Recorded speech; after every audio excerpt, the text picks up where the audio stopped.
श्री कृष्ण की मृत्यु कैसे हुई थी? एक श्राप से उजड़ गया पूरा यदुवंश। श्री कृष्ण की लीलाओं से शायद ही कोई शख्स अनजान होगा, लेकिन क्या आप जानते हैं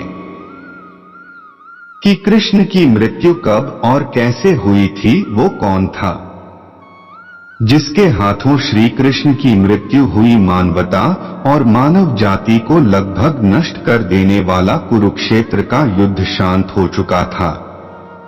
अपनी जीत पर पांडव खुश नहीं थे, बल्कि युद्ध से हुई तबाही को देखकर उनका मन बहुत विचलित था। युद्ध के बाद श्री कृष्ण पांडवों के साथ गांधारी और धृतराष्ट्र के पास बेटे दुर्योधन की मौत पर शोक जाहिर करने और क्षमा मांगने पहुंचे। दुर्योधन का खून में लथपथ शरीर और अंधे माँ बाप की आंखों से आंसुओं की बाढ़ से पांडवों का भी दिल भर आया था। गांधारी पांडवों को छोड़ श्री कृष्ण को दुर्योधन की मौत का असली जिम्मेदार मानने लगी। गांधारी ने श्री कृष्ण पर चीखते हुए कहा, आप द्वारकाधीश हैं, जिनकी पूजा मैंने खुद विष्णु अवतार मानकर की। क्या आप अपने किए पर जरा भी शर्मिंदा हैं? आप चाहते तो अपनी दिव्य शक्तियों से इस युद्ध को टाल सकते थे। बेटे की मौत पर आंसू बहाने वाली एक माँ का दुख तुम खुद अपनी माँ देवकी से जाकर पूछो, जिसने अपने 7 बच्चों को अपनी आंखों के आगे मरते देखा है। इसके बाद गांधारी ने कृष्ण को श्राप देते हुए कहा, यदि भगवान विष्णु के प्रति मेरी आस्था सच्ची रही है तो आज से ठीक 36 वर्ष बाद तुम भी इस धरती पर जीवित नहीं रहोगे। द्वारका तबाह हो जाएगा और यादव वंश का हर इंसान एक दूसरे खून का प्यासा हो जाएगा। ये कहकर गांधारी श्री कृष्ण के चरणों में गिर गई और रोने लगी। कृष्ण ने चेहरे पर हल्की सी मुस्कान लिए गांधारी को उठाया और कहा, माते, आपके श्राप का असर एक दिन जरूर होगा, लेकिन ये सिर्फ मेरे प्रति आपकी सच्ची श्रद्धा की वजह से नहीं, बल्कि बदलते समय की वजह से भी होगा। कहते हैं कि गांधारी का यही श्राप यादव वंश के विनाश और भगवान कृष्ण की मृत्यु का कारण बना।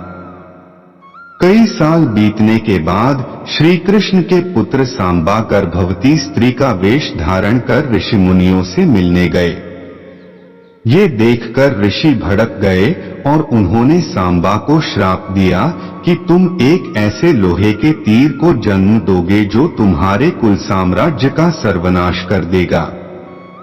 इससे सांबा बहुत डर गए और उन्होंने इस पूरी घटना के बारे में उग्रसेन को बताया।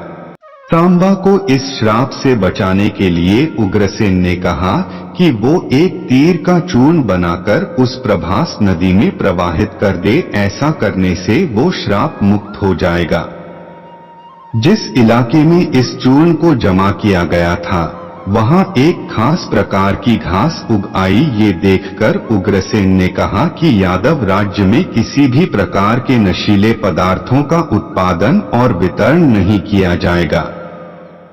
इसके बाद द्वारका में कुछ बेहद अशुभ संकेत देखे गए, जिसमें सुदर्शन चक्र, श्री कृष्ण का शंख, उनका रथ और बलराम के हल्का अदृश्य हो जाना शामिल है।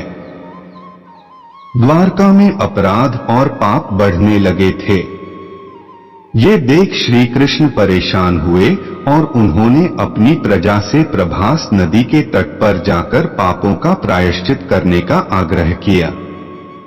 द्वारकावासी वहां जाकर मदिरा के नशे में चूर एक दूसरे से लड़ने लगे।